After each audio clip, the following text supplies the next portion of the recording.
Good morning student. Today we will discuss about sexual reproduction in plant. हमने last class में केवल sexual reproduction के बारे में बात की थी।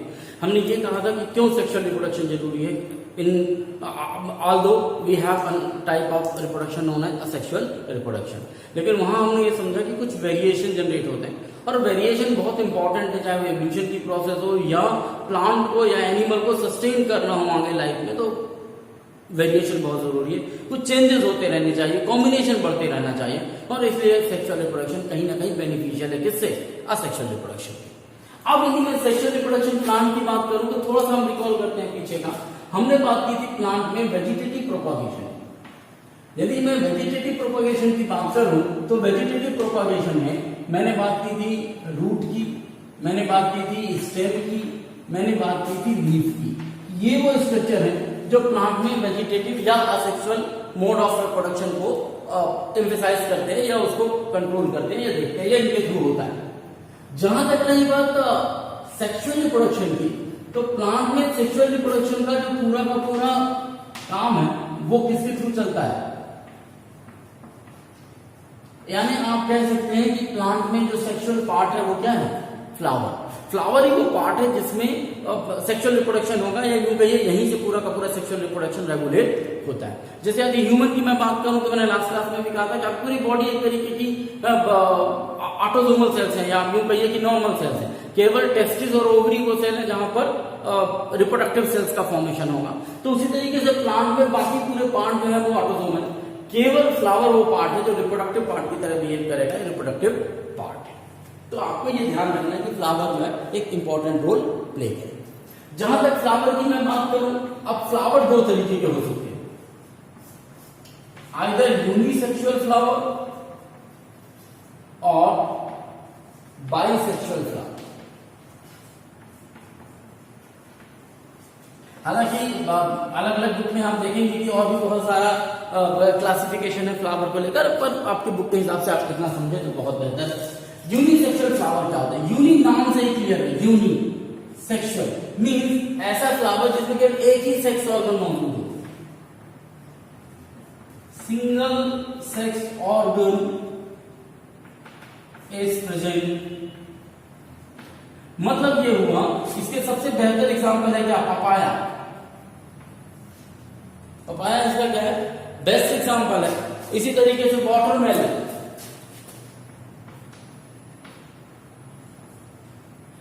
ये दोनों एग्जांपल सिंगल सेक्स ऑर्गन मौजूद है। मींस कहने का ये है कि आपने देखा होगा पपाया का एक पौधा पूरा का पूरा मेल प्लांट होता है, दूसरा जो है तो पूरा का पूरा क्या हो सकता है? फीमेल प्लांट होता है। यानी एक पौधे में पूरे के पूरे जो फ्लावर लगेंगे, वो जो स्ट्रक्चर होंगे, उनमें एक ही तरीके का गैमेट का फॉर्मेशन होगा। मैं भी और फ्लावर का स्ट्रक्चर बात करूंगा तो वहां पर एक चीज और क्लियर हो जाएगी। वाटरमेलन के साथ यही है, मतलब एक ही फ्लावर में मेल और फीमेल दोनों पार्ट मौजूद नहीं होंगे। एक फ्लावर में केवल मेल होंगे जबकि दूसरे फ्लावर में पूरे पूरे फीमेल पार्ट होंगे। तो जब किसी फ्लावर में केवल एक ही सेक्स ऑर्गन मौजूद हो तो उसे कहते हैं क्या? Unisexual flower. जबकि अब बाइसेक्सुअल फ्लावर की भी मैं बात करूं, so both the sex organs are present, और इनके एग्जाम्पल में यदि मैं कहूं तो हिबिस्कस। हिबिस्कस देखा है आपने, सुना है नाम हिबिस्कस का? जो क्या बोलते हैं इसको, लाल फूल होता है, देवी जी पे चढ़ता है, हिबिस्कस कहते हैं उसको। मस्टर्ड, ये तो सुना होगा कम से कम। ये दोनों ऐसे हैं जिनमें क्या है? दोनों सेक्स ऑर्गन मौजूद है। मींस एक ही फ्लावर में आपको मेल पार्ट भी मिलेगा और फीमेल पार्ट भी मिलेगा। तो इस तरीके का डिवीजन है किसका?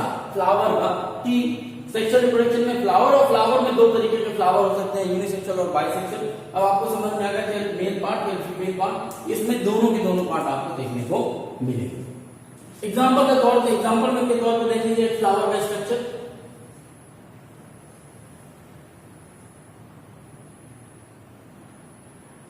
अब मान लीजिए, सॉरी पहले मैं डायग्रामेटिकली बनाई देता हूं।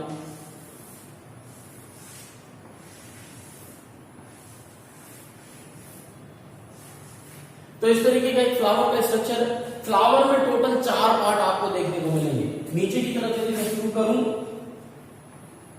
कैलेक्स पहला पार्ट ये कहलाता है कोरोला।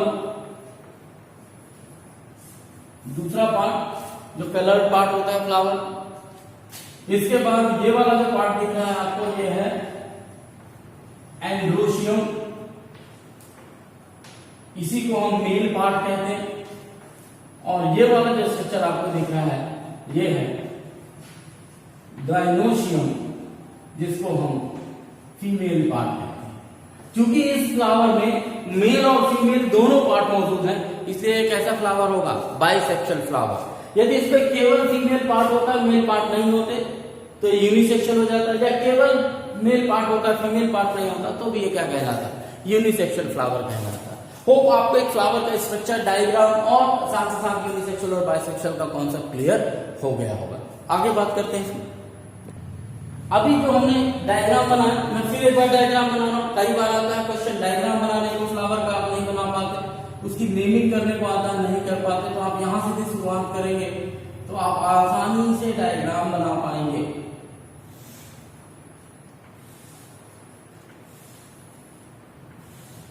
हो सकता है आप में से कोई मुझसे अच्छा आर्टिस्ट हो और डायग्राम बना सकता हो, लेकिन जो मेरे जैसे जिनसे चित्र बनाते नहीं बनता है, तो मैं जैसे कमजोर है, वो बच्चे इस तरीके का डायग्राम बना सकते। जैसे मैंने पहली वाली क्लास में भी कहा, या पहली वाली स्लाइड में मैंने कहा कि 4 पार्ट हैं फ्लावर में जो नॉर्मली मिलते हैं, हम इनके बारे में बात करें। सबसे पहला है क्या, कैलेक्स। दूसरा पार्ट है क्या, करोला। ये है तीसरा part,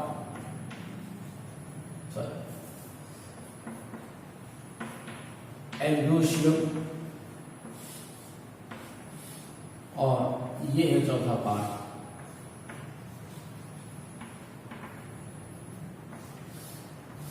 gynoecium. Is it clear?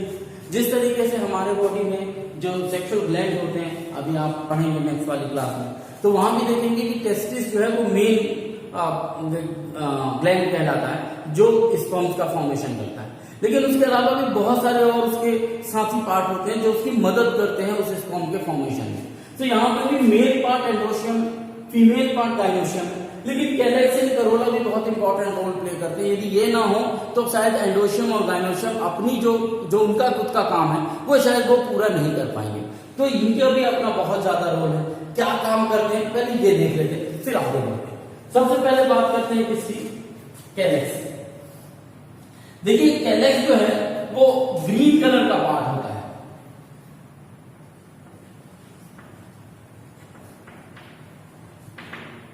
किस कलर का पार्ट होता है, ग्रीन कलर का पार्ट होता है। और ये ग्रीन कलर का पार्ट जो होता है, इसका काम क्या होता है कि जब फ्लावर बड कंडीशन में हो, protect flower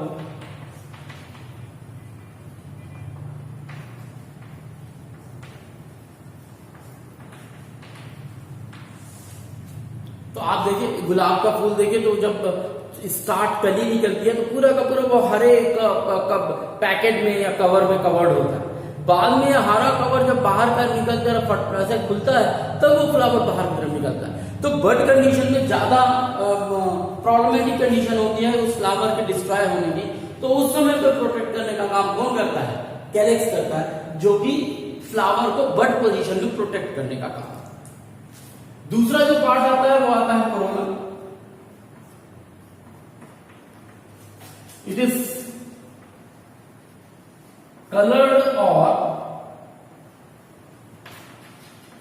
scented part.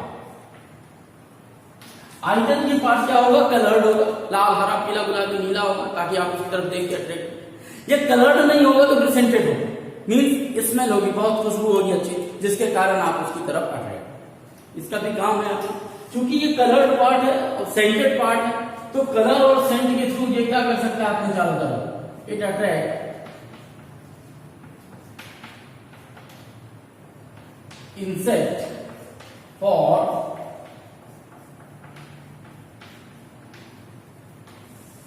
Pollination. आप अभी आगे देखेंगे मेल और फीमेल पार्ट जो बने हुए हैं, उन मेल और फीमेल पार्ट के जो गैमेट बनेंगे वो आपस में एक दूसरे के पास जाकर फ्यूज नहीं हो सकते, क्योंकि उनके पास हाथ पैर नहीं है, वो ह्यूमन की तरह जो है तो चल फिर नहीं सकते कि एक मेल और एक फीमेल आपस में मिल सके। सो उनको मिलाने के लिए बहुत जरूरी है कि इस फ्लावर के पास कौन आए, इंसेक्ट आए। और ये कोरोला का काम ही यही है कि कलर्ड और सेपरेट पार्ट होता है। तो sometime it attract the insect by the help of its colour, और sometime it use its scent to attract the insect toward the flower for the process of pollination. Is it clear? अब तीसरा जो structure आता है वो आता है क्या, एंड्रोशियम। क्लियर? एंड्रोशियम के यदि स्ट्रक्चर की मैं बात करूं तो इस तरीके का स्ट्रक्चर है, मैंने थोड़ा सा बड़ा किया है उसको, जो यहां पर ये जो डायग्राम बना हुआ है इसी को मैंने थोड़ा सा इनलार्ज कर दिया है। यदि आप एंड्रोशियम को देखें तो ये ऊपर वाला जो पोर्शन है ये कहलाता है एंथर, और जो नीचे वाला पोर्शन है ये कहलाता है क्या, फिलम। एंथर और फिलम। दरअसल ये एंथर ही है जहां पर डेवलपमेंट होता है किसका, मेल गैमेट का। और वो मेल गैमेट क्या है, उस मेल गैमेट का नाम है पोलन ग्रेन। क्या नाम है उसका, पोलन ग्रेन। जैसे ह्यूमन के केस में मेल में जो मेल गैमेट बनता है वो क्या बनता है, स्पर्म। प्लांट में जो मेल गैमेट बनता है उसका नाम क्या है, पोलन ग्रेन। कहां से मेल गैमेट। फिलामेंट केवल एक स्टिक की तरह काम करता है जो एंथर पे जोड़े रहता है। और ये एंड्रोशियम क्या है, एंड्रोशियम मेल पार्ट है किसका, फ्लावर। क्या पार्ट है ये, मेल पार्ट। तो ये एंथर ही है जो एक्चुअली में पोलन ग्रेन का फॉर्मेशन। लास्ट पार्ट आता है वो आता है क्या, गाइनोशियम। गाइनोशियम को हम क्या कहते हैं, ये फ्लावर का फीमेल पार्ट है। और इस फीमेल पार्ट में आप स्ट्रक्चर देखेंगे कुछ इस तरीके का, ये स्ट्रक्चर हो गया। ये स्ट्रक्चर मैंने बताया था ये पूरा का पूरा फीमेल है। दरअसल ये 3 पार्ट से मिलकर बना होता है। सबसे ऊपर का पार्ट होता है स्टिग्मा, ये वाला जो पार्ट है ये कहलाता है स्टाइल, और ये आखिरी वाला पार्ट कहलाता है ओवरी। तो ये 3 पार्ट से मिलकर बना होता है कौन, फीमेल पार्ट, स्टिग्मा, स्टाइल और ओवरी। ये तीनों के अपने अपने काम हैं। स्टिग्मा एक चौड़ा सा लैंडिंग साइट की तरह होता है जहां पर इंसेक्ट आके उतर सकते हैं, रुक सकते हैं। और जब इंसेक्ट इन स्टिग्मा के ऊपर रुकते हैं तो पहले से उनके हाथ पैर या उनके बॉडी में ये जो पोलन ग्रेन है ये यदि लगे होते हैं तो यहाँ पर स्टिग्मा के ऊपर डस्ट हो जाता है। और जैसे स्टिग्मा के ऊपर डस्ट होते हैं तो एक तरीके से रिसेप्शन का काम करता है किसका, मेल गैमेट को रिसीव करने का काम करता है कौन, स्टिग्मा। तो आप कह सकते हो रिसेप्शन ऑफ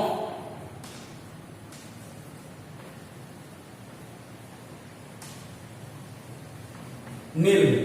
तो ये हमने रिसीव कर लिया मेल गैमेट। नेक्स्ट स्टाइल एक तरीके का पैसेज बनाती है ताकि वो मेल गैमेट नीचे की तरफ आ सके, पैसेज की तरह काम करती है। और लास्ट में आता है ओवरी। दरअसल ओवरी के अंदर एक स्ट्रक्चर डेवलप होता है, यही स्ट्रक्चर कहलाता है ओव्यूल, जो कि फीमेल गैमेट है। यहां हमने एंकर के अंदर क्या डेवलप किया था, मेल गैमेट, इसका नाम था पोलन ग्रेन। ओवरी के अंदर डेवलप होता है फीमेल गैमेट, उसका नाम है क्या,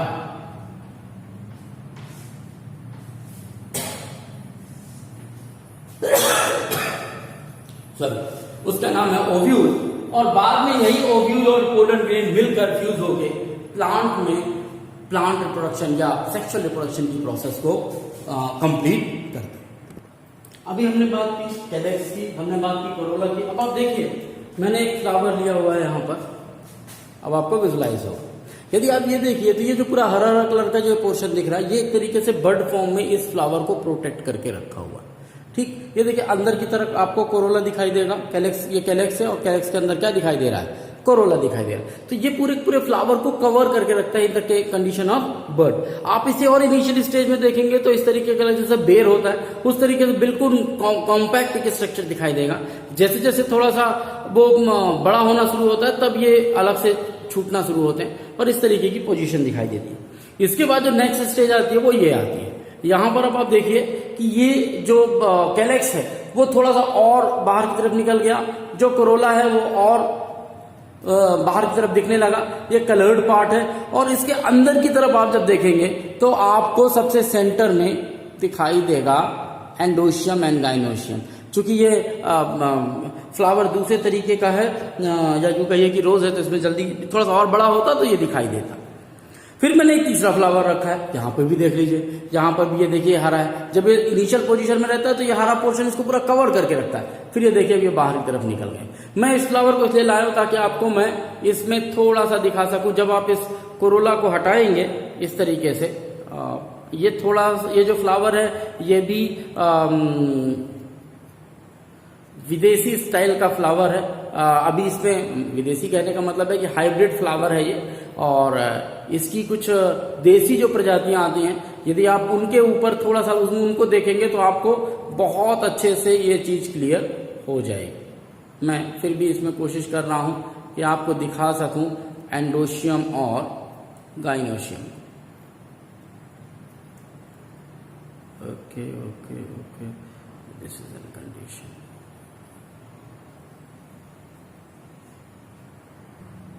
ये देखिए मैंने पूरा का पूरा इसके जो पूरे कैलेक्स था वो मैंने हटा दिया।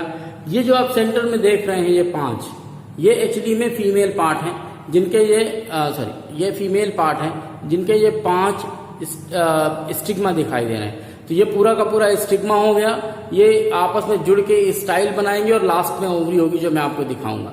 और ये जो दिख रहा है आपको ये मेल पार्ट, ये इसके साथ अटैच है थोड़ा सा, तो ये दिख नहीं रहा। मैंने कहा कि आप लोकल वैरायटी यदि आप देखेंगे तो उसमें इसी के साथ ढेर सारे मेल पार्ट आपको ढेर सारी मात्रा में मिलेंगे। तो ये सबसे सेंटर वाला पार्ट है, ये फीमेल पार्ट है। ये साइड में जो लगा है वो मेल है। यदि मैं इनको हटाता हूं तो आपको नीचे की तरफ ओवरी बड़े आसानी से मैं दिखा सकता। ये देखिए मैंने इसको भी हटा दिया, ये स्ट्रक्चर मैंने हटा दी। और जब मैं ये स्ट्रक्चर हटा देता हूं तो आप देखेंगे कि अंदर की तरफ ये जो स्ट्रक्चर है, ये बल्गस फॉर्म में जो आपको दिख रहा है, ये ओवरी। ये क्या है? ये ओवरी। और इसी के अंदर मौजूद है क्या? ओव्यूल। क्या मौजूद है इसके अंदर? ओव्यूल। तो आप ऐसा इसको करके देख सकते हैं। जब आप इसको ऐसा निकाल लेंगे तो आपको ये स्ट्रक्चर दिखेगा। ये देखिए यहाँ पे ये बीच में फूला हुआ है, ओवरी है। इसका सेक्शन काटेंगे आप तो आपको 5 सेक्शन में जो है तो क्या नाम से ये विजुलाइज होगा। तो होप आपको फ्लावर समझ में आ गया होगा।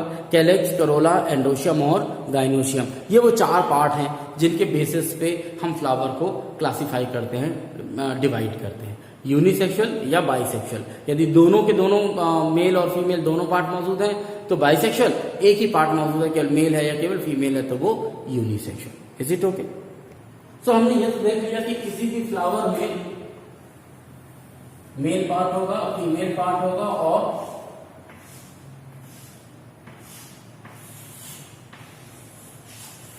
इस तरीके का स्ट्रक्चर हमने देख लिया फ्लावर। अब हमने कहा कि इसमें सेक्सुअल रिप्रोडक्शन होगा। सेक्सुअल रिप्रोडक्शन की डेफिनेशन में हमने क्या कहा? हमने सेक्सुअल रिप्रोडक्शन जब आपको पढ़ाया ना तो हमने कहा कि सेक्सुअल रिप्रोडक्शन वो प्रोसेस है जिसमें आइदर सिंगल ऑर्गेनिज्म और प्लांट और मोर देन 2 प्लांट, 2 अलग अलग तरीके के स्ट्रेन आपस में फ्यूज होते हैं। वो स्ट्रेन कौन से हैं? इस एंडोशियम के एंथर से निकला हुआ पोलन ग्रेन और यहां पर मौजूद ओवम, ये दोनों क्या है? ये फीमेल गेमेट है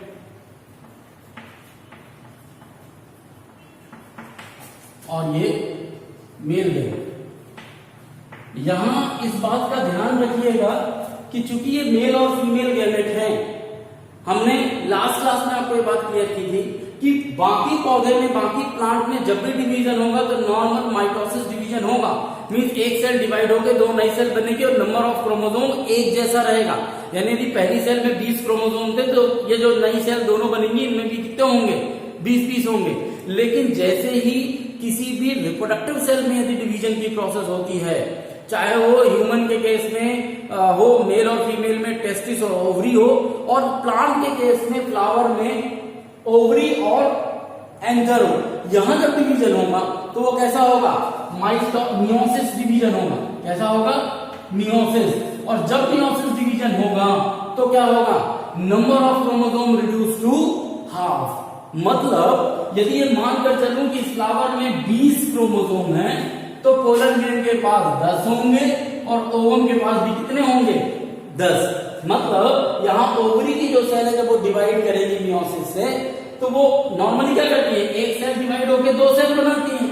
तो यदि यहाँ 20 क्रोमोसोम है तो इन दोनों के पास भी 20 क्रोमोसोम होंगे। ये किसकी पोजीशन थी? माइटोसिस की। लेकिन क्योंकि मियोसिस हो रहा है तो एक सेल डिवाइड तो होगी, 2 बनाए 4 बनाए व्हाटएवर द नंबर, लेकिन नंबर ऑफ क्रोमोसोम क्या हो जाएंगे? आधे। यदि ये मानकर चलूं कि इस फ्लावर में या इस पौधे में 20 क्रोमोसोम का फ्लावर है ये, तो उसका जो फीमेल गैमेट होगा उसमें 10 क्रोमोसोम होंगे और उसके मेल क्रोमोसोम में भी कितने होंगे? 10 क्रोमोसोम होंगे। क्योंकि बाद में यही दोनों आपस में फ्यूज होकर क्या बनाएंगे? जायगोट। क्या बनाएंगे? जायगोट। और इसका 10 क्रोमोसोम और इसका 10 क्रोमोसोम ये दोनों मिलकर फिर से क्या रिस्टोर करेंगे?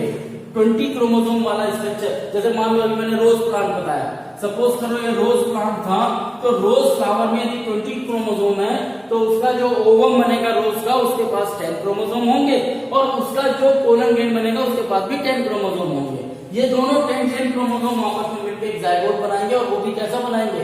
10 मिलकर 20 क्रोमोसोम का एक जायगोट बन जाएगा। बाद में ये डेवलप होगा, एक न्यू रोज प्लांट बनेगा जिसमें 20 क्रोमोसोम होंगे जैसे उसके पेरेंट में। तो ये कंडीशन हमको देखने को मिलती है। अब प्रॉब्लम क्या आती है? प्रॉब्लम ये आती है कि ओवम यहां मौजूद है, पोलन ग्रेन यहां मौजूद है, ये मेल और ये फीमेल आपस में मिले तो मिले कैसे? क्योंकि प्लांट के पास तो कोई मूवमेंट का कॉन्सेप्ट होता नहीं। तो इस प्रोसेस को कंप्लीट करने के लिए इस इवेंट को कंप्लीट करने के लिए एक प्रोसेस होती है, उसका नाम है पॉलिनेशन। क्या नाम है? Pollination. What is pollination? Pollination is actually transfer of pollen grain from anther to stigma of flower। Simple. Pollination क्या है? इस एंथर से पोलन ग्रेन का ट्रांसफर कहां तक हो जाना? स्टिग्मा तक हो जाना। स्टिग्मा कौन सा part? Transfer of pollen grain from anther. यहां से पोलन ग्रेन एंथर से ट्रांसफर हो जाए कहां? Stigma of flower. स्टिग्मा या एंडोशियम भी लिख सकते हैं। तो किसी भी स्टिग्मा पर यदि पहुंच जाता है पोलन ग्रेन, ये जो ट्रांसफर की प्रोसेस है इसको क्या कहते हैं? पॉलिनेशन। क्या कहते हैं इसको? पॉलिनेशन। अब पॉलिनेशन 2 तरीके का हो सकता है, either it is self pollination और क्रॉस पॉलिनेशन। 2 तरीके का पॉलिनेशन होगा। अब आपका मतलब ये क्या होगा? सेल्फ पॉलिनेशन और क्रॉस पॉलिनेशन। तो आपको यदि सेल्फ पॉलिनेशन और क्रॉस पॉलिनेशन जानना है तो आप इसको इस एग्जांपल से समझिए।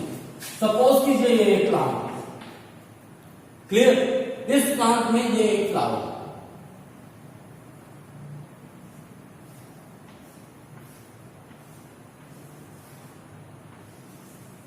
ये इस तरीके का, ये इसका एंथर हो गया यानी मेल पार्ट हो गया, ये इसका फीमेल पार्ट हो गया।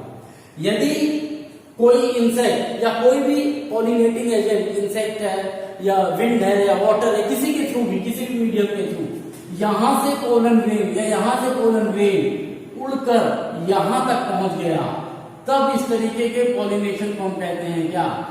Self pollination. यानी जब एक ही फ्लावर के पोलन ग्रेन अपने उसी फ्लावर के स्टिग्मा में आके लैंड कर जाए तो वो कहलाता है सेल्फ पॉलिनेशन। लेकिन यदि एक ही प्लांट के 2 अलग अलग फ्लावर हैं,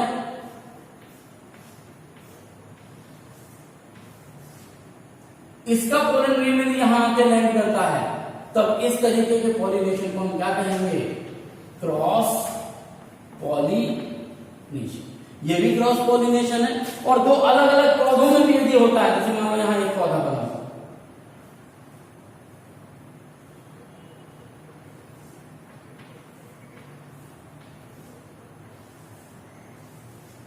यहां का भी यहां आता है तो भी ये क्या कह रहा है? Cross pollination. यानी 2 अलग अलग पौधों के फ्लावर में यदि ट्रांसफर होता है तब भी क्रॉस पॉलिनेशन है। एक ही फ्लावर के दो अलग अलग फ्लावर में, एक ही प्लांट के दो अलग अलग फ्लावर में भी यदि ट्रांसफर ऑफ मेल गैमेट होता है तब भी वो क्या कहलाएगा, क्रॉस पॉलिनेशन कहलाएगा। तो पॉलिनेशन इज द प्रोसेस। हाँ, अब बात आती है कि ये ट्रांसफर होगा कैसे। ये ट्रांसफर होता है, कुछ एजेंट होते हैं जिनको हम पॉलिनेटिंग एजेंट कहते हैं। अब वो इंसेक्ट हो सकते हैं, हनी बी हो सकता है, कि जितने भी नेक्टर कलेक्ट करने जाते हैं ना फ्लावर के पास, फ्लावर के पास इसीलिए कोरोला मौजूद होता है, कलेक्शन कोरोला इसीलिए मौजूद होता है। क्यों? पेटल्स इसीलिए मौजूद होते हैं, कलरफुल होते हैं, सेंटेड होते हैं, ताकि इंसेक्ट को अट्रैक्ट कर सके। क्योंकि यदि इंसेक्ट नहीं आएगा तो उनका जो मेल गैमेट है वो ट्रांसफर नहीं होगा किसी भी दूसरे फ्लावर में। आ रही मेरी बात सुन। अब एक बात ये भी ध्यान रख लीजिए कि ये जो ट्रांसफर है, इसी ट्रांसफर के बाद ये जो पोलन ग्रेन जो स्टिग्मा के ऊपर गिरता है, स्टिक होता है, फिर उसके बाद आगे की प्रोसेस चलती है जिसे हम कहते हैं फर्टिलाइजेशन। क्या कहते हैं उसको? फर्टिलाइजेशन।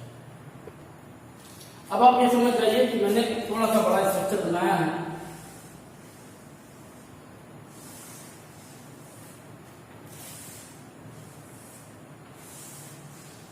ये इस तरीके का स्ट्रक्चर बना दिया, मैं ज्यादा नहीं बनाता हूं। ये आपका क्या है? स्टिग्मा। ये वाला पोर्शन क्या है? स्टाइल। ये वाला पोर्शन क्या है? ओवरी। और इसी ओवरी के अंदर मौजूद है एक स्ट्रक्चर जिसको हमने क्या कहा है? ओव्यूल।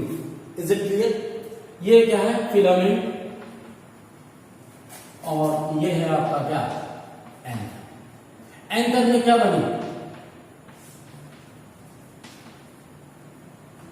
पोलन ग्रेन बने।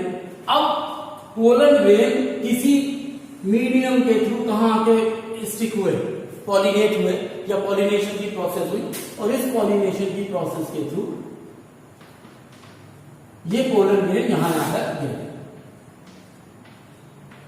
अब क्या आप किसी इंसेक्ट को ये इंस्ट्रक्ट कर सकते हैं कि भाई तुमने रोज फ्लावर में अभी बैठे थे तो तुम्हारे पैरों में, तुम्हारे बॉडी में रोज के जो है तो पोलन ग्रेन लगे हैं, इसलिए अब तुम रोज फ्लावर में ही बैठना ताकि ये पोलन ग्रेन क्या हो, रोज फ्लावर के साथ ही फर्टिलाइज करें।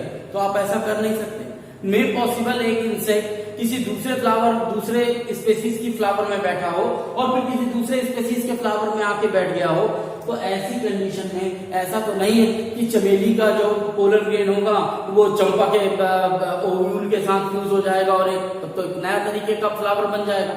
तो रोज का पोलन ग्रेन रोज के ही ओव्यूल के साथ फर्टिलाइज होगा, चंपा का पोलन ग्रेन चंपा के ही फ्लावर ओव्यूल के साथ फर्टिलाइज होगा, चमेली का पोलन ग्रेन चमेली के ही ओव्यूल के साथ फर्टिलाइज होगा।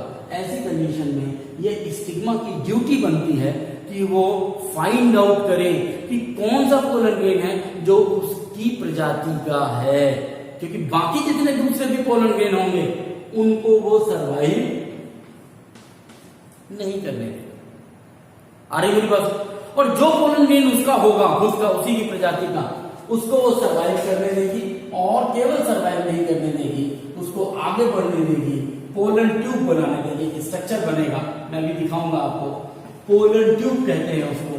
पोलन ट्यूब बनेगा ताकि मेल गैमेट का जो न्यूक्लियस है वो कहां तक पहुंच सके? ओव्यूल के पास तक पहुंच सके, फर्टिलाइजेशन की प्रोसेस हो सके और जाइगोट का फॉर्मेशन हो सके। Is it clear? Before moving further, सबसे पहले थोड़ा सा मेल और फीमेल के गैमेट के बारे में जान जाओ। जब हम मेल गैमेट की बात करते हैं तो मैंने कहा पोलन ग्रेन। पोलन ग्रेन दिखता कैसे है? पोलन ग्रेन दिखता है कुछ ऐसे।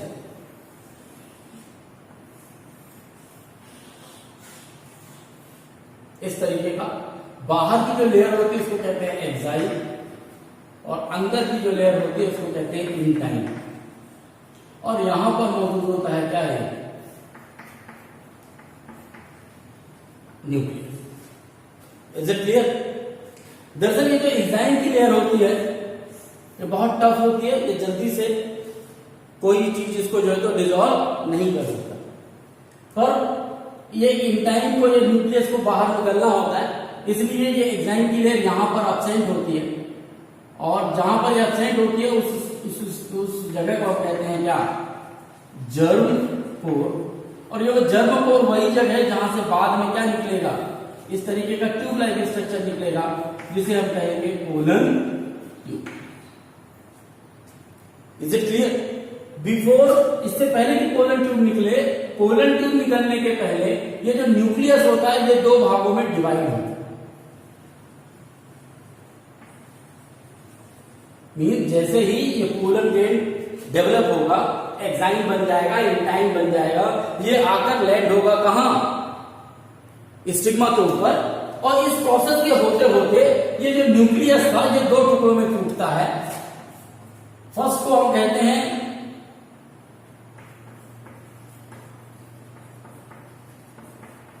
रिप्रोडक्टिव न्यूक्लियस और दूसरे को हम कहते हैं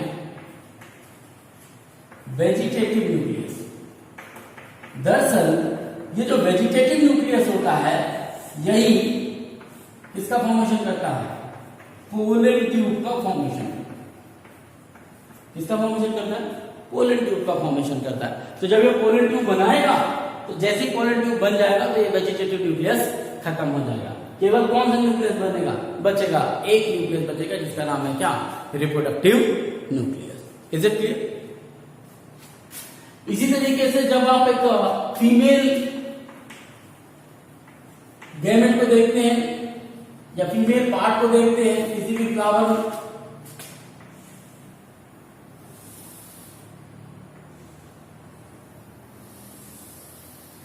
मैंने स्टिग्मा स्टाइल को बहुत छोटा छोटा बनाया है।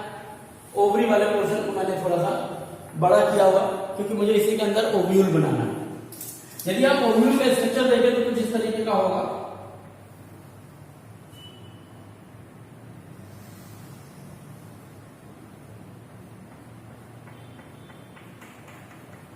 ये जो अंदर की तरफ एक मैंने स्ट्रक्चर डायग्राम बनाया है ये कहलाता है एम्ब्रियो।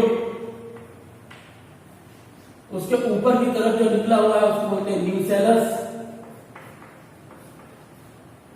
और इनको कवर किए हुए ऐसे दो स्ट्रक्चर होते हैं, इनको हम कहते हैं इंट्यूब्यूमेंट। क्या कहते हैं? इंट्यूब्यूमेंट। और ये ओपनिंग होती है जिसको कहते हैं माइक्रोपाइल। दरअसल ये वही ओपनिंग है जहां बाद में ये पोलन ट्यूब जो बन रहा है, ये पोलन ट्यूब यहां से बढ़ता हुआ आएगा और यहीं से एंट्री लेता है माइक्रोपाइल एंड से। Is it clear? और इस एम्ब्रोसेक के अंदर 8 न्यूक्लियस पाए जाते हैं। थोड़ी देर बाद ये रिप्रोडक्टिव न्यूक्लियस भी डिवाइड होगा, मैं आगे दिखाऊंगी। तो ये 8 न्यूक्लियस होते हैं, 1 2 3 4 5 6 और बीच में 2। इस तरीके से 8 होते हैं। इनके नाम हैं, इनको कहते हैं एंटीपोडल सेल, इसको कहते हैं फ्लोरल न्यूक्लियाई। ये जो 3 है इनमें जो बड़ी वाली है इसको कहते हैं एग सेल, और ये जो 2 छोटी छोटी होती हैं इनको कहते हैं सिनर्जिड्स। तो ये स्ट्रक्चर है किसका? पोलन ओव्यूल का। और ये स्ट्रक्चर है किसका? मेल गैमेट का। मैंने बता इसलिए दिया ताकि यदि आप में से कोई इंटरेस्टेड है तो वो पढ़ लेगा, समझ लेगा और जान जाएगा। नहीं है तो थोड़ा बहुत कम भी पड़ेगा तो भी बात समझ में आ जानी चाहिए, इसलिए मैंने ऐसे स्ट्रक्चर आपको ये बात बताई। चलिए, अभी आपके बुक में भी डायग्राम बना हुआ है, हमने पोलन ग्रेन देख लिया। पोलन ग्रेन कैसा बना हुआ था? कुछ इस तरीके का। ये वेजिटेटिव न्यूक्लियस है, ये रिप्रोडक्टिव न्यूक्लियस है। ठीक, ये मान लीजिए कि आके लैंड हुआ कहां पर?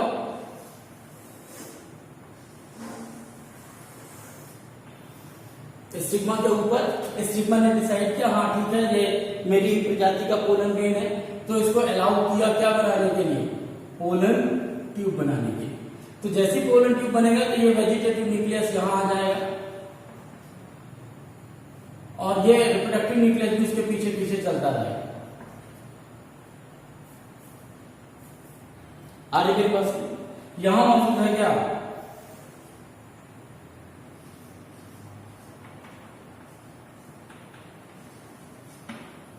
ये ओवम मौजूद है आपका। होगा क्या कि जब ये वेजिटेटिव न्यूक्लियस यहाँ माइक्रोपाइल के पास पहुंचेगा, जैसे मैंने कहा था आपसे कि धीरे धीरे धीरे धीरे बढ़ता हुआ कहां पहुंचेगा, यहां पर पहुंचेगा। तो जब ये वेजिटेटिव न्यूक्लियस यहाँ माइक्रोपाइल तक पहुंच जाता है, यहां पर आते साथ वेजिटेटिव न्यूक्लियस डीजनरेट हो जाता है, खत्म हो जाता है, केवल बचता है कौन सा, रिप्रोडक्टिव न्यूक्लियस। और यहां पहुंचते ही साथ ये जो रिप्रोडक्टिव न्यूक्लियस होता है ये दो भागों में टूट जाता है। ये कौन है, रिप्रोडक्टिव न्यूक्लियस, जो टूटता है न्यूक्लियस 1 और न्यूक्लियस 2, दो भागों में टूटता है।